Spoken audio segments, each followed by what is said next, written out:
Hi everyone, it's day 2 of our 7 days course on how to build a chatbot with no code. I'm really happy to see you again. Did you have time to mess around with our chatbot builder yesterday? Today, we will learn how to create variables and how to use data in the chatbot. More precisely, how to create variables and store information in them, how to use them and how to send an email, and the basics of chatbot data analytics. So, without further ado, let's take action. Glenn, you are up. So, let's see all the types of data that we have. Go to the data manager. To collect users' data, you can create variables. Imagine that a variable is a little box where you can put stuff in it. A variable can contain data such as names, telephone numbers, or even a list of objects. Then, you can reuse this data in the chatbot to tailor the conversation a bit more. At Edita, you have 3 different types of variables: conversation data, system data, and bot data. Yanis, I'll let you explain what those are in further details.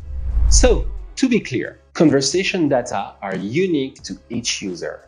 You can use them to collect the name of the user, the city the user is living in, the company name, and everything else that is personal to them. It allows the chatbot to automatically reuse this data once retrieved from the user's input. It's a great way to personalize the conversation. But data contain the variables that are specific to you. For example, it contains your support team's email address or your own company's name. They are useful because they can be used at several places in your bot, but if you need to change it, you have to do it only once. And system data are automatically created according to the channel you are going to deploy your bot on. You cannot create them. We take care of that part for you.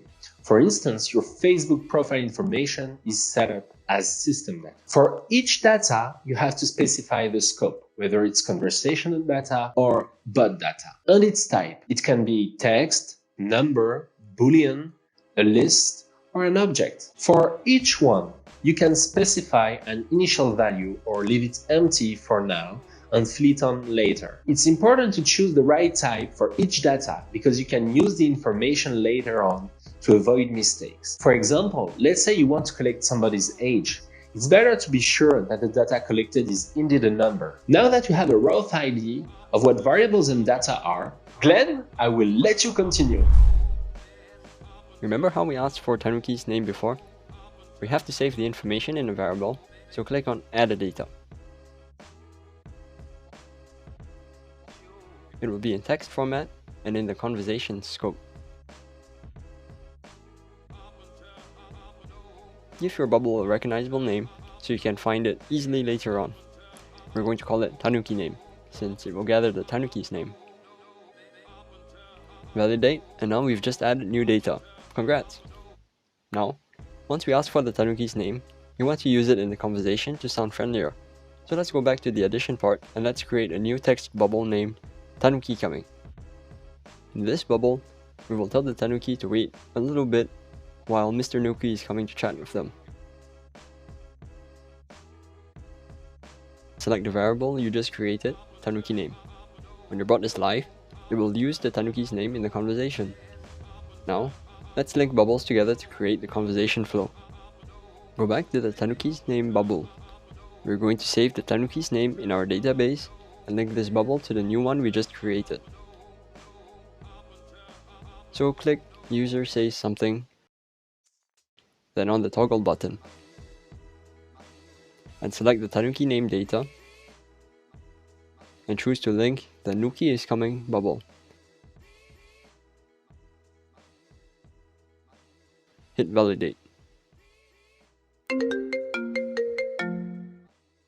Hey, Mr. Nuki. Alright. Okay, it can be done.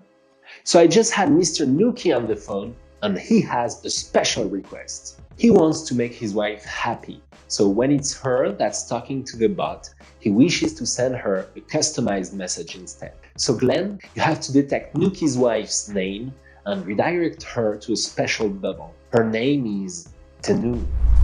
Isn't that what we call an abuse of power? Anyway, Mr. Nuki wants, Mr. Nuki will have. For this, we're going to stay in the same bubble and we're going to detect the name given by the Tanukis. Toggle analyze input and toggle detect word. We're going to create a special trigger for Tanu, and when Tanu is detected, you want to redirect her to a special bubble. You can allow the chatbot to recognize some keywords without using the AI. We will tackle AI on day 5 of this course. Be patient.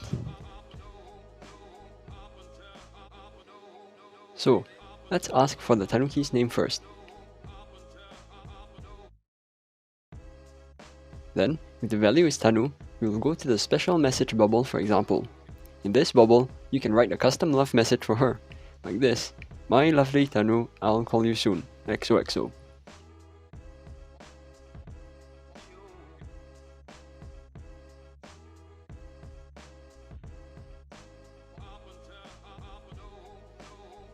Great. Now, let's see how you can send an email to Mr. Nuki when someone needs his help. Go to Nuki is coming and add a background action by clicking on the little lightning icon. Now, you will have to do several things. Choose the option Send an Email. Give a recognizable name to your action. Call it Notify Nuki and Associates. Choose the email sender.